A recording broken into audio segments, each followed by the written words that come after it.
for some of those people may cause a great depression. So again, you think about those folks, in that area, and again, with that, it'll change the scenery out here. If you have an I-40, it'll change that scenery. It won't be those green pastures this fall with wheat and stuff. Those cattle out there roaming and so forth. It's the same thing here. Yeah. But one positive note, a little bit maybe. We want to watch for those deer as much. They don't want those pastures eating that wheat. So maybe that'll keep them from getting in our way, right? So, but yeah, think about that.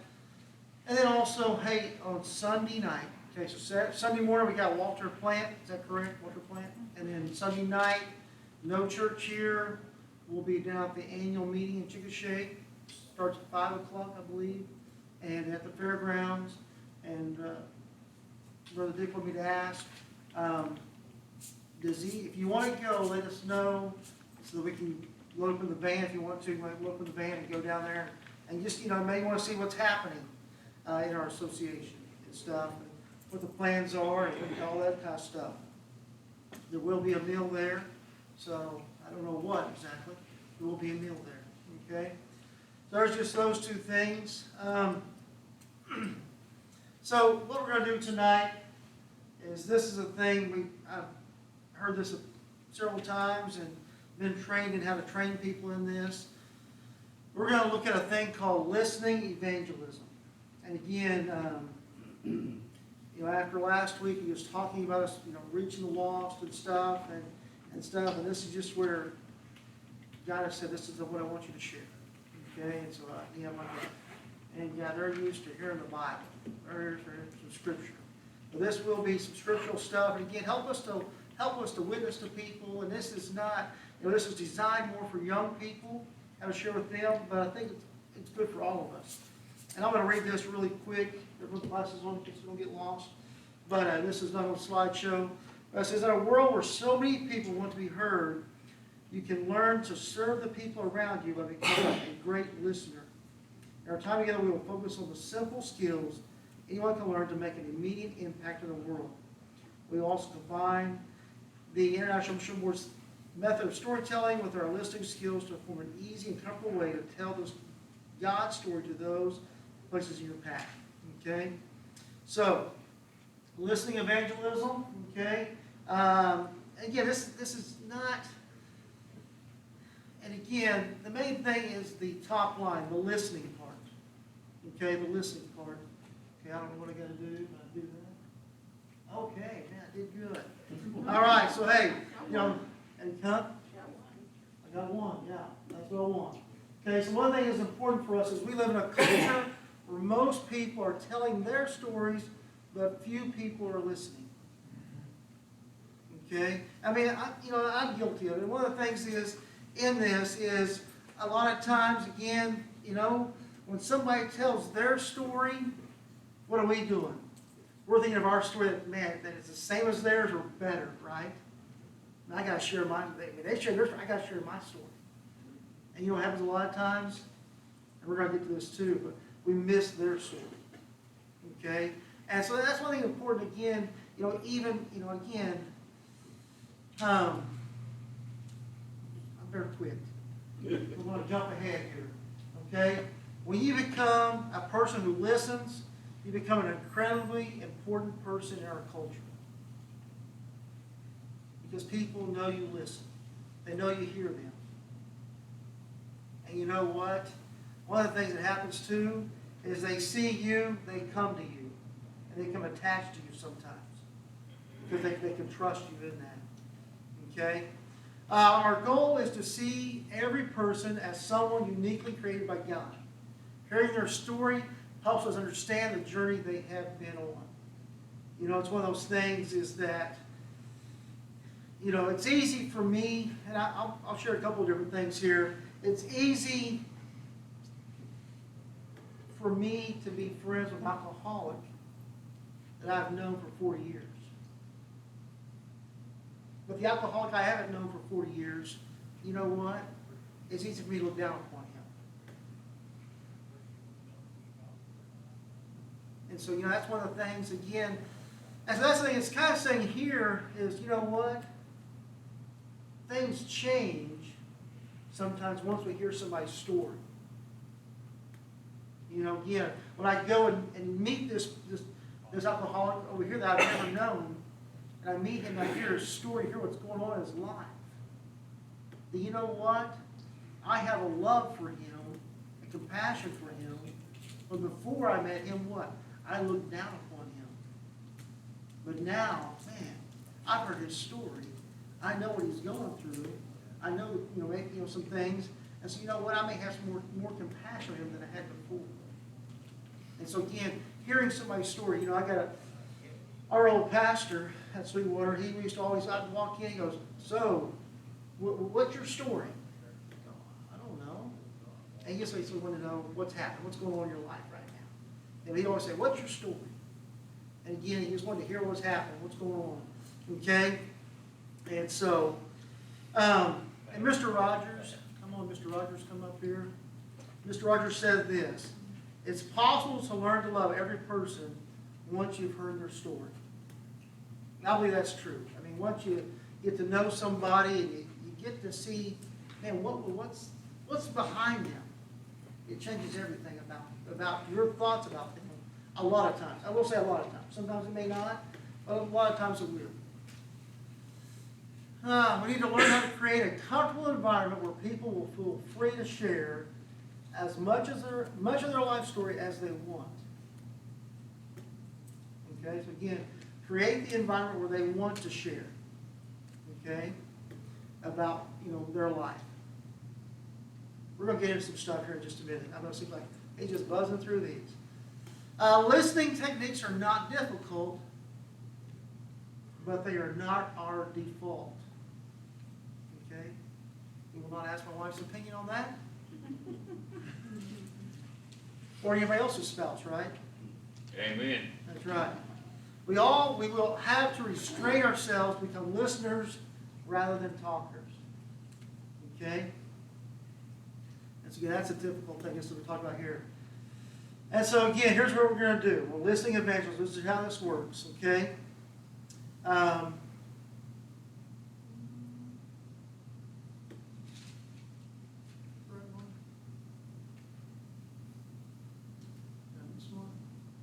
back. Yeah, I guess so. Go up to number 7. See if 7 or 6.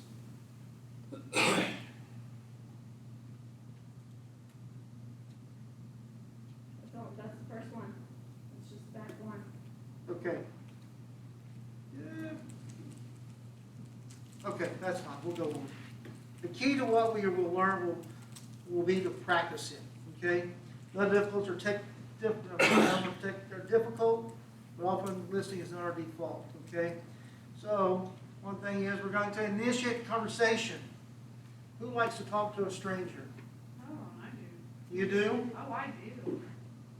Okay. How you gonna meet them if you don't talk to them? Okay. Have you ever met a stranger? No. And so, but yeah, I mean, some people are good at that. They're good at talking to everybody. So it's like, man, I don't want to talk to them. I don't know, I don't know them. Why should I talk to them? What am I going to talk to them about? Okay. Jesus, yeah, we're going to get to that. But yeah, but again, sometimes we got to get there first. We got to get through some stuff to get there. And so one thing is to initiate conversation is this. I know probably some of you men, probably more than women, like to sit out there on the bench somewhere at some store, outside some store, and just watch people. Okay, you like to walk by and notice them and know what's going on, what's happening, and so forth. And so that's one of the things. Take time to notice people and be the one to start the conversation. Notice stuff about them. Okay? Again, Bess Harris says, oops, that was one there. Make a comment about something that's evident about their life. So here's one thing is, you can use almost anything to start a conversation with someone. Logo on a shirt or hat, a tattoo, the weather.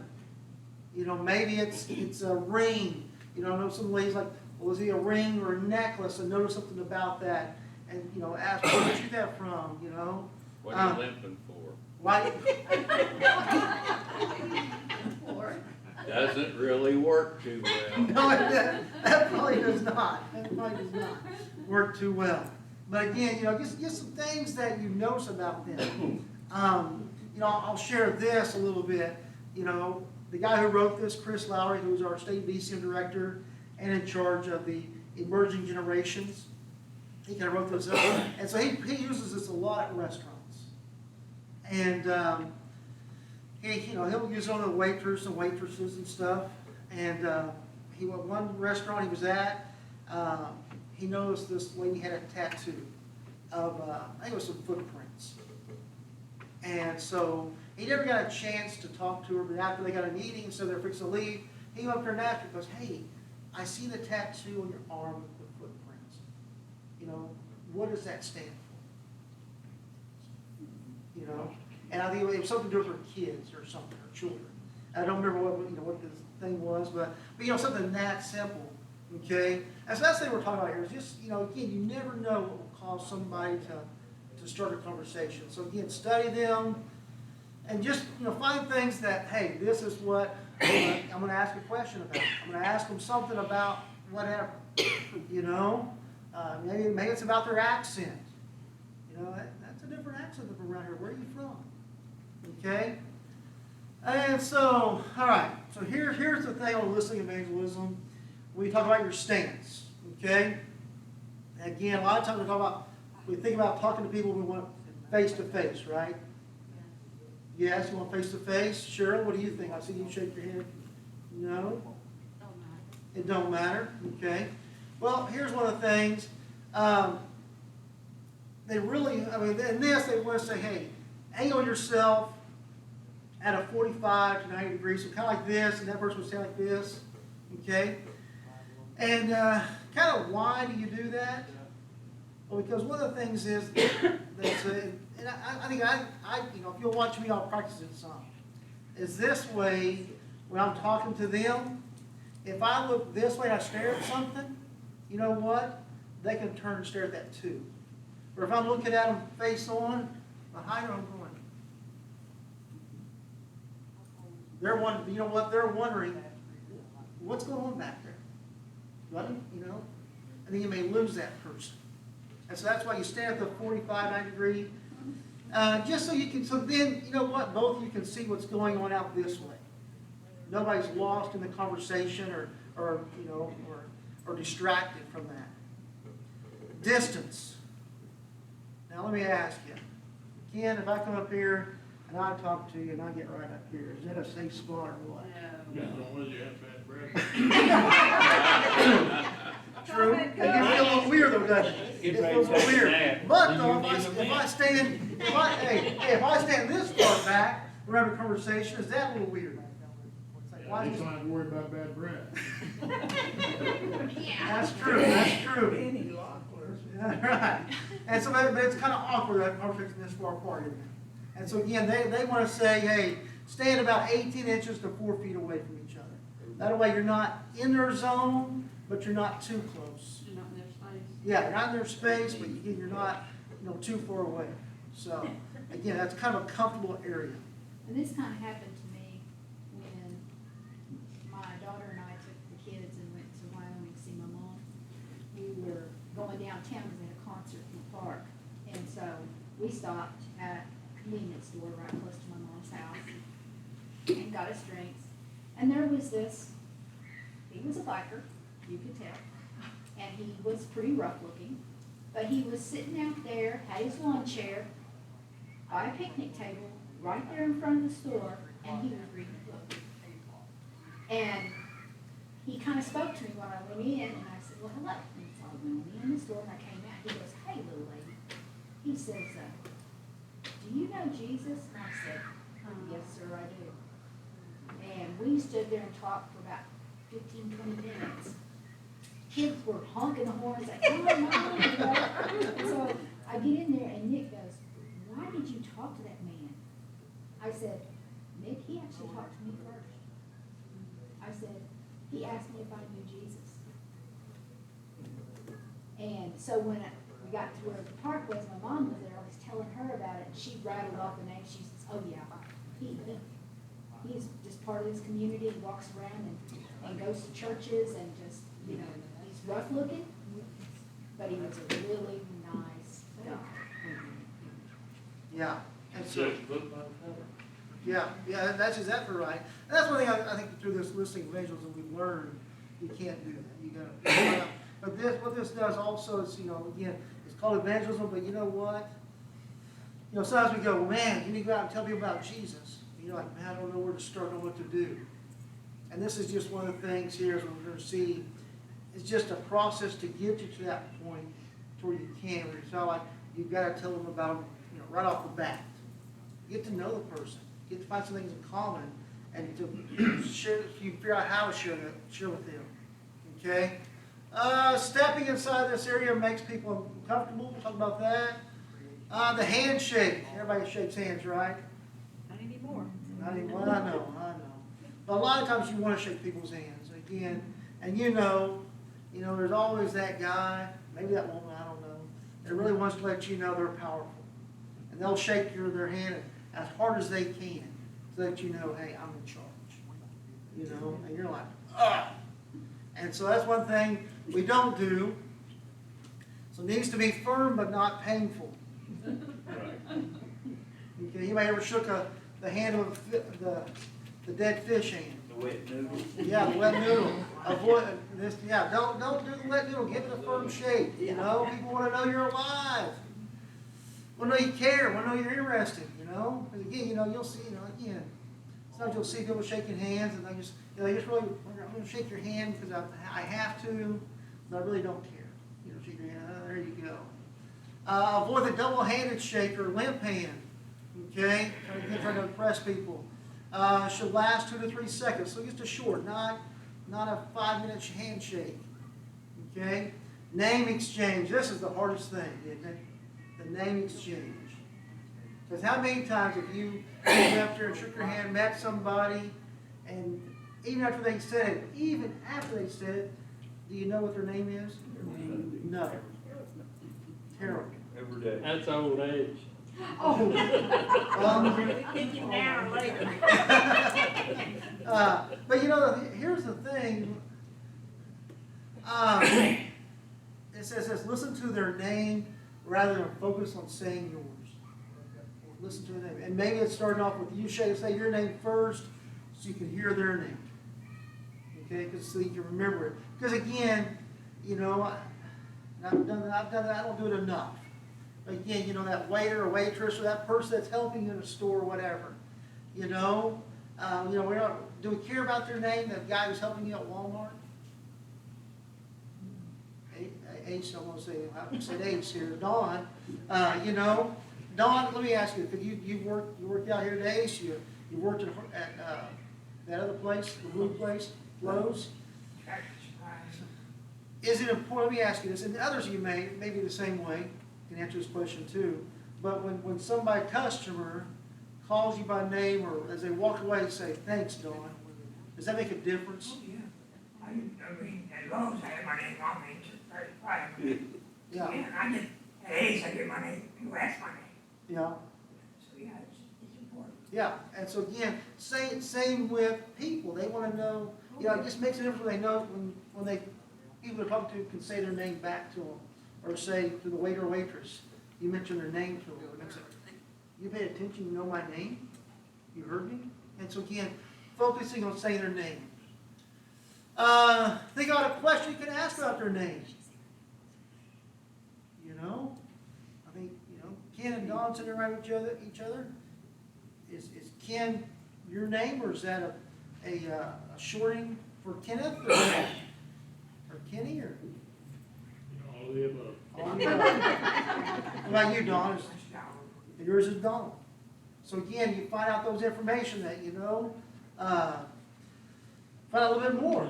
Again, like Donald, I know his real name is Donald. Is So Benny again, short for Benjamin? no, it's just Benny. It's just straight. By the time I answered Donald, my brother would be like, Straight Benny as opposed to crooked Benny. Yeah, yes, yeah. It's just that's all I know. It's just Benny. it makes I want to an put my individual, own. you don't get Yeah. inside. Benji? You remember. Benji. Yeah, yeah. When I was a kid, that's what I was called, was Benji, for until I got older and said, I want to be called by Benji instead. At Sonic, you used to push the red button, and then when the waitress gets ready to come out, it shows her name on the screen. Oh, yeah. And you come up there and say, well, thank you, so-and-so, you know, and they're like, look at you like, how do you know my name? How that's crazy, Yeah, how did yeah. you know my name? Richard had to say it's on the screen. It's on the screen. And hopefully that's the right name for the person, hopefully it's not the right person. Yeah. But yeah, a person's name is so important to them. So, okay? Repeat their name to them several times, and again, just in your mind, just so you keep it on your mind and heart. Eye contact. Oh, that's a big. It's big, okay, yeah. Maintain eye contact 60 to 70% of the time. Okay, now a lot of times we want to think, I gotta keep it 100% of the time. But 100% just weirds people out. Yes, it is. Will you please blink? You know, while you're talking to me, you know? But it's 60, and again, remember, we're standing at an angle. We're not face to face, we're standing at an angle, so I can look over here, look back over here. Now here's some interesting facts here.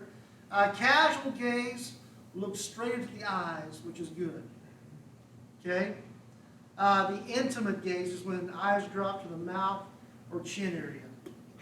Okay? Because then you're kind of like, you get their mouth or chin and they're like, something on my teeth, something on my chin, something on my beard, you know?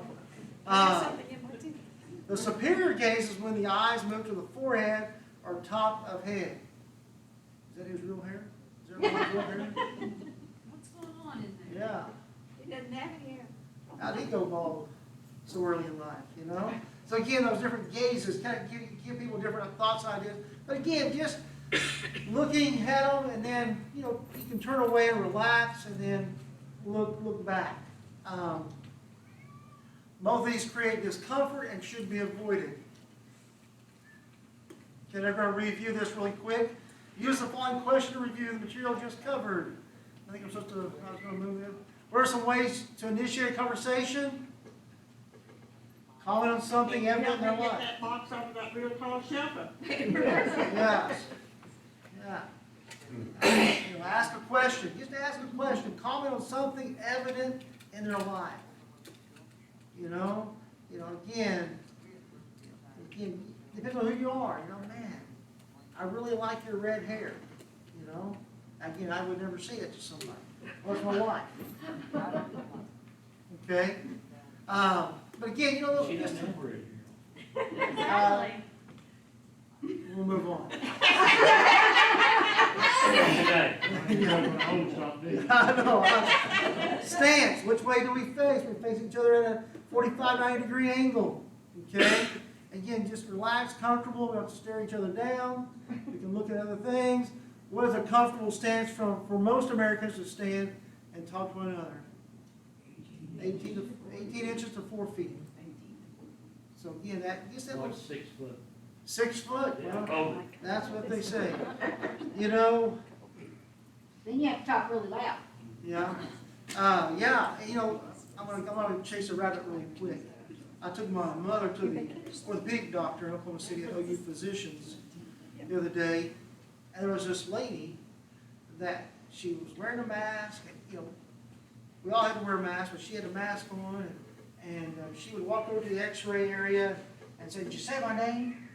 And I don't know, she had problems hearing, and I don't know, she had to explain to everybody she talked to why she couldn't hear, and women's voices were different. So, but she sat as far away as possible because she was social distancing, and you know, and I've never seen anybody do this before. And you know, we were back in the back, and we passed her, and had a little area. There was a little bit of room space-wise, maybe 6 feet between chairs. In this one spot she could have sat, she was like, "Nope, social distancing." You know, and she wouldn't go in there. And I was just like, "Whoa, man!" You know, it's hard to get to know her. But again, you know, that 6 feet's become a common thing nowadays, somewhat. But again, when this was written, this was pre-COVID. So again, 18 inches to 4 feet. Handshake, true or false? A handshake should be firm. True. Okay. A handshake should be long. No. 2 to 3 seconds. Okay? Handshake should be double-handed. That just spread more germs in it, but you don't need that. If you're gonna lose, they'll leave. Huh?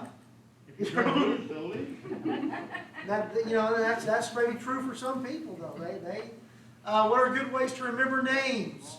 Say it over and over.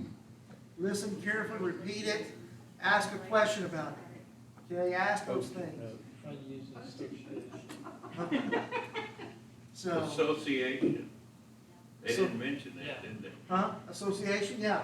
Yeah. Yeah, I mean, just, and again, sometimes that right there is with the name, and again, how I said, is that your, what's that, where's that name come from? Is that your full name, or partial name, or a nickname?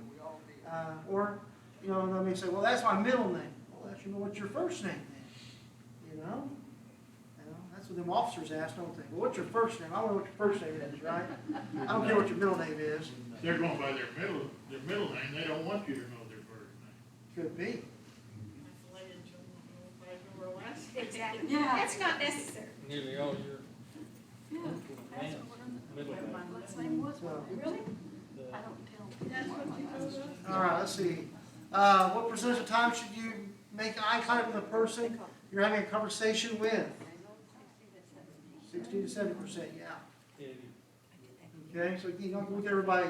So again, you stand at that angle, you don't have to worry about looking at them. Clint Jones. All right, we're gonna stop right there. Let me see. Your big time. Hey, Tiffany, what number's that? I can't answer that. Ron, that ain't gonna work for me. What? Is that 25? Yeah. Okay, Practice with your partner than listening. okay. We got it fixed now, Benny. Do well. Yeah. No. Go down to 28. I wanna go back down. I wanna jump down to 28. I don't wanna go. remember names. That's right. In retail, you do that, what you were just talking about tonight, 90% of the time. Mhm. You have to, if you want to make a sale. Yeah. It also, at least way, at times, when you can, talk about the road, when I get made myself out of an electrical problem, Mhm. and they're amazed my knowledge, I some other good Lord, get blessed with a great memory, Mhm. something like that. Yeah. You never know, Yeah. you never know. But the thing is, with this type of evangelism, it's this right here. Listen to their story. Okay? So one of the things is lag time, and you got time for you to think about stuff. And again, my hard thing sometimes, I'll be honest, like I tell you, is that sometimes I get bored listening to people, like my youngest son. He can talk for 2 hours. And You after, get tired listening to Jordan now. well, after an hour and a half of him talking, I'm like, Same thing. Same Where is thing. that? Where your wife? Where your wife? Yeah, answer that I tell you, this is a hard crowd, isn't it? But but stay question. Back to you in the focused. corner. Yeah, I tell you. But stay focused, we're listening to people. Since there are people speak at a rate of 140 to 180 words per minute, some people say I speak a little bit faster than that, maybe. You do. But the brain can process 400 to 800 words per minute. Well, Mine can't. I'm with you for it. I'm not gonna tell you what the cause of that is, maybe, but somebody else said earlier. So. Maybe, old age, I guess. I don't know. But that is a lot of words to take in for a minute. But here's what happens. Typically, we begin thinking about what we want to say next, long before the other person has finished talking. This is lag time. We need to learn to make lag time work in our favor. So one of the things here in this listening evangelism is I'm listening. I am not talking. Okay, what I'm going to do is I'm going to listen to their story and ask more questions. Okay, I'm going to try to get through this a little bit more.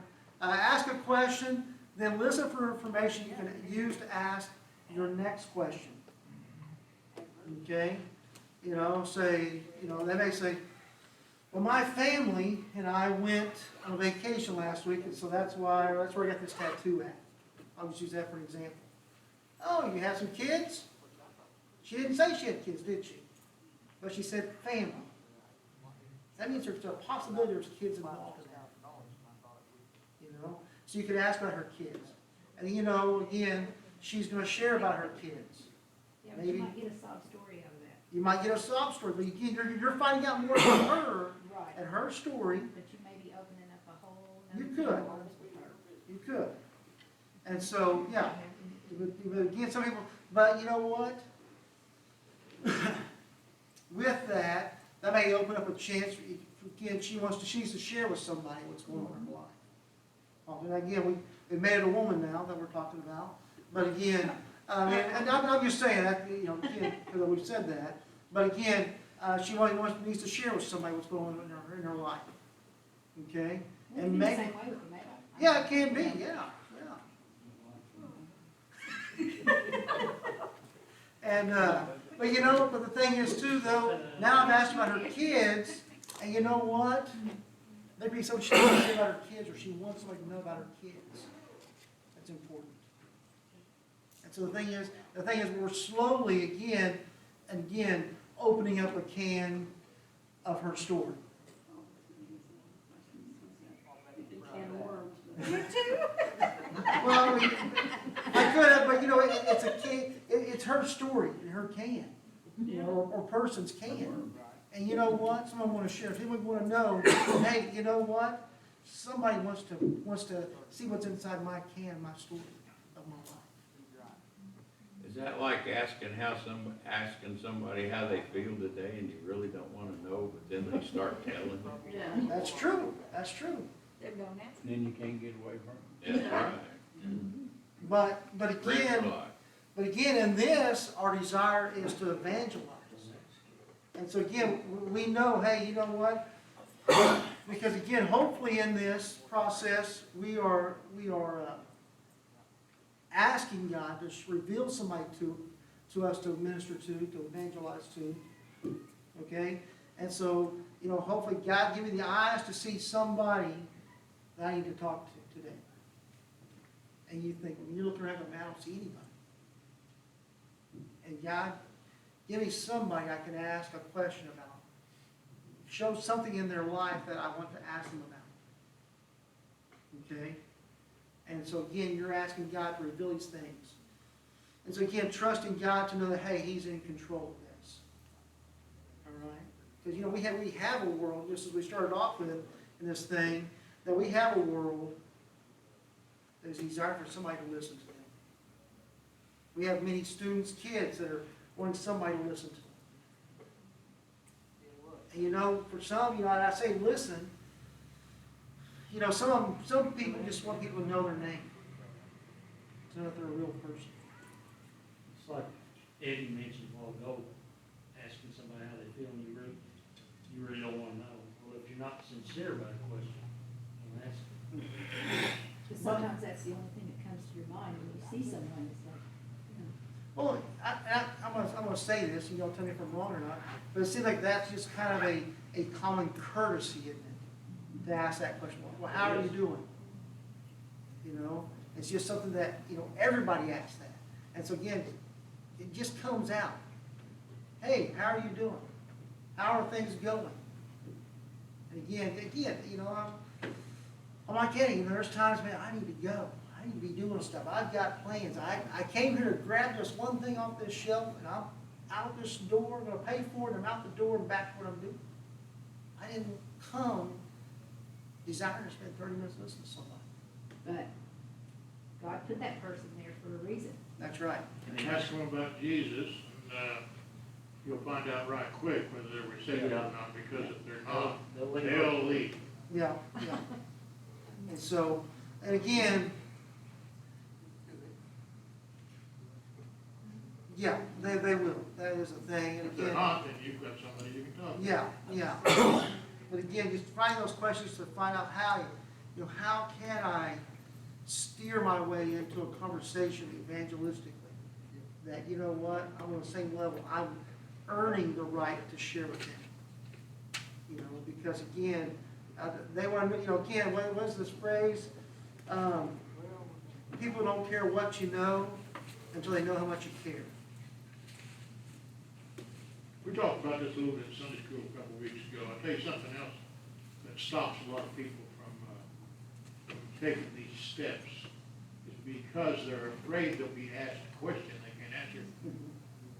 So you need to be kind of studied up. You need to know where you're going and know what kind of questions, and you anticipate what kind of questions you might be asked and be ready to answer those questions. Yeah, that's true. But again, also, I think in that, again, be studied up the best you can, but then also be ready to say, hey, I don't have the answer. Right. Is there a way we can get together another time Right. to talk about this? Because I know a guy. Yeah. And again, I think also, if they're, like as Ken said a while ago, if they're really interested, y'all have made a, connection, they trust you, and they're really interested in talking more, they're gonna say, yeah, here's my phone number, hey, here's what I'll be back here next, here's when my next break is, or whatever. They're gonna open up and give you that, because you know what? You've showed some interest in them. Okay? And I'm gonna stop there for tonight. We got a little more to cover. We're gonna do some other things. We'll do that next week. But I was looking, I'm thinking, man, to where I was looking, for once in my life I finally looked ahead.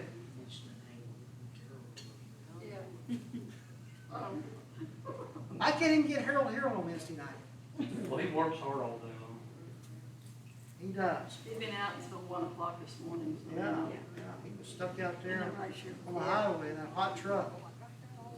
And Cheryl had no mercy. She didn't run up there and take care of him. So, but again, I thought, man, I've got 12 Wednesday nights, I think, through the end of the year. And guess how many Sunday nights you get to deal with me? 4 to the end of the year, 4. Yeah, I was looking through the schedule like, man, Something going on. something going on, and I don't, maybe other stuff pop up that I don't know about yet. So, okay, but yeah, I'll just give you some good information on maybe how you can witness, and again, just get to know people, just to hear their story. That's why I always, I said to people I know, a Christian, I just say, good morning, good afternoon, whatever. Yeah. What are you looking for there? Then I'll, after I ask them what they're looking for, then I'll say, how you doing? Just lead you into, you never know what. Yeah, you never know. And Never know what most people just want to be acknowledged.